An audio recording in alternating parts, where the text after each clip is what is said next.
Hello. In this series, I answer the most asked question: why some people pass the PMP exam on the first try, others after multiple attempts, and some never pass at all.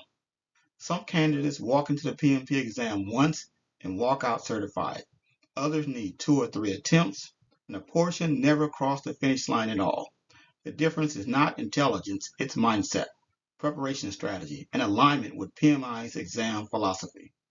As you can see in the table breakdown percentages, 35% first try passers get certified, 45% require multiple attempts to become certified, and 20% are non-passers that never get certified or must wait 1 calendar year to try again. It tells you the PMP is a very passable exam, and here's why. These percentages make sense because the PMP exam is a mindset-driven, not memorization-driven.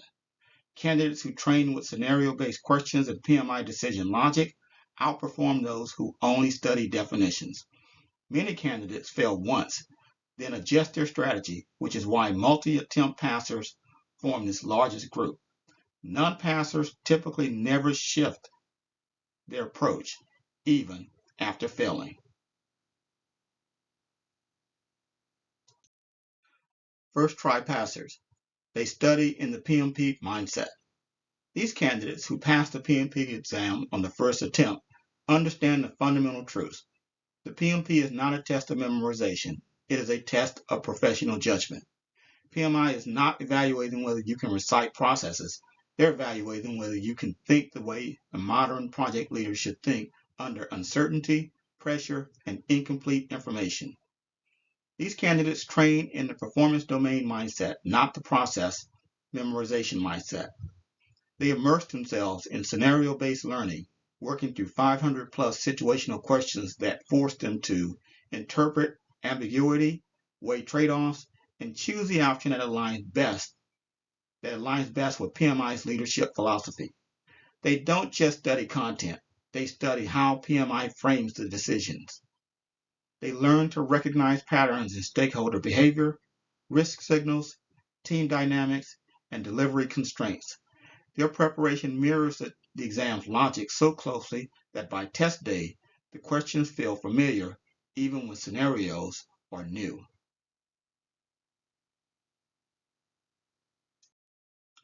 Multi-attempt passers. They study the content, not the mindset. Many candidates know the PMP material extremely well, yet still struggle when the pressure of the exam hits. Their challenge isn't knowledge, it's application. They understand concepts, but they can't consistently translate that knowledge into PMI-aligned decisions when faced with ambiguous, multi-layered scenarios. They often fall into predictable patterns.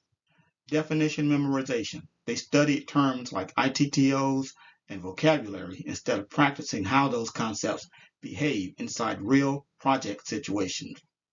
Outdated PMBOK thinking. They rely on process-heavy, waterfall-centric logic that no longer reflects PMI's modern performance domain approach. Understanding exam complexity.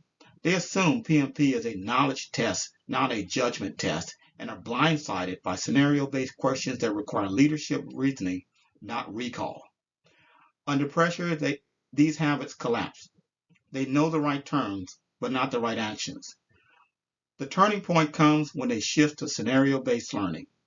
Once they begin practicing situational questions, analyzing decision patterns, and training their brain to think in PMI's leadership style, everything changes.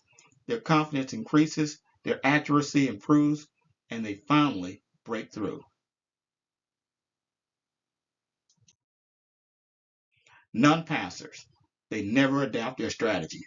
These candidates fall into a predictable cycle. They repeat the same study habits over and over, hoping the next attempt will magically produce a different outcome.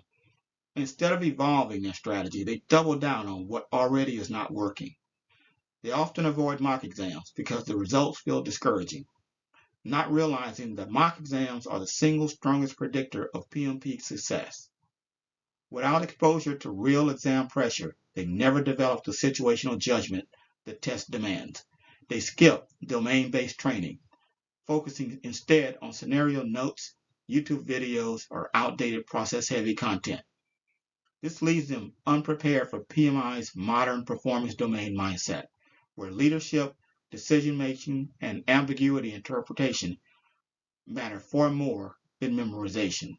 Many rely on fragmented resources, a little bit of PMBOK, a few practice questions, and a random course and some flashcards. None of these pieces connect into a structured system, so their learning never compounds. Without a cohesive guided approach, the PMP exam becomes overwhelming. The content feels endless, the scenarios feel confusing, and exam logic feels unpredictable.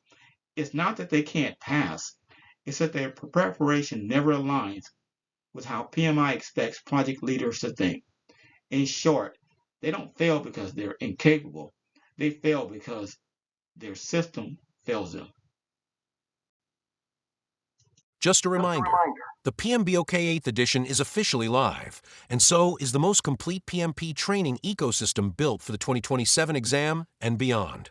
If you're preparing for the PMP exam or renewing your certification, you can now access a full PMBOK-8 learning system designed to give you everything you need in one place. PMBOK-8 PMP Exam Prep Book, KDP.